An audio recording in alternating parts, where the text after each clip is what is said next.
গৃহস্থ বাড়িতে ছাদ থেকে উদ্ধার বল বোমা। উদ্ধার বোমা বিস্ফোরণ ঘটিয়ে নিষ্ক্রিয় করল পুলিশ। রবিবার এই ঘটনাকে ঘিরে ব্যাপক চাঞ্চল্য ও আতঙ্ক ছড়াল মালদার বৈষ্ণবনগর থানার চক শেহেরদি বিশ্বাসটোলা এলাকায়। জানা গেছে, চক শেহেরদি বিশ্বাসটোলা এলাকার বাসিন্দা মনিরুল শেখের বাড়ির ছাদে একটি বল পড়ে থাকতে দেখে তার ছেলে খেলার জন্য বল ভেবে নিয়ে খেতে যায়। পরিবারের লোকের সন্দেহ হওয়ায় বল জাতীয় বোমাকে ভালো করে দেখলে এত ভারী তা দেখে সন্দেহ হয় বোমা মনে হয়। তড়িঘড়ি খবর দেওয়া হয় পরিবারের তরফে। বৈষ্ণবনগর থানায় ছুটে আসে পুলিশ। সন্দেহজনক বলটি শনাক্ত করে বোমা। তারা তৎক্ষণাৎ বৈষ্ণবনগর থানায়। পুলিশ গিয়ে বল জাতীয় বস্তুটিকে তাদের নজরদারিতে রেখে পুলিশ খবর দেয় সিআইডি বম্ব স্কোয়াডে। খবর পেয়ে দমকলের একটি ইঞ্জিন সহ বম্ব স্কোয়াডের আধিকারিকরা ঘটনাস্থলে ছুটে যান। এরপর তারা বল বোমাটি উদ্ধার করে ফাঁকা জায়গায় নিয়ে গিয়ে বিস্ফোরণ ঘটিয়ে নিষ্ক্রিয় করে বলে খবর।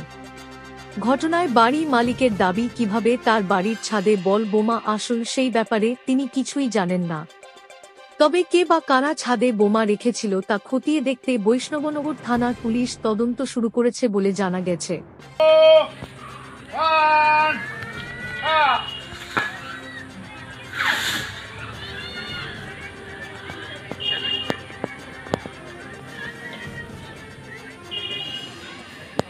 বলতে পারবো না কিভাবে আসলো। আমি বাচ্চাকে বলছি কি তুমি কুমড়া ভাঙো, তরকারি রান্না করবো, তো ওই চাপলো। চেপা ছেলেটা দেখছে বোল আছে, বলছে কি বোল আছে, বোল নিয়ে হাতে নিয়েছে, বলছে ভারী লাগছে।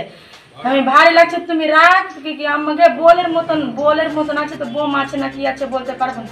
আমি তুমি রেখা নাম, তাড়াতাড়ি নাম, এরকম করে বললাম। ওই নামলো, আমি তো পুলিশকে খবর দিলাম। কোথায় রাখা ছিল বলটা? বলটা ছাদের উপরে।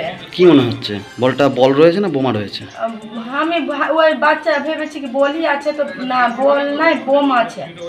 পুলিশকে জানিয়েছেন? হ্যাঁ জানিয়েছি। পুলিশ এসছে এখানে? হ্যাঁ এসছে। আপনার নাম কি? আমার নাম নাসমিন বিবি। এটা বাড়ি আপনারই? হ্যাঁ আমারই। কোথায় ছিল বোমাটা? বোম ছাদের উপরে।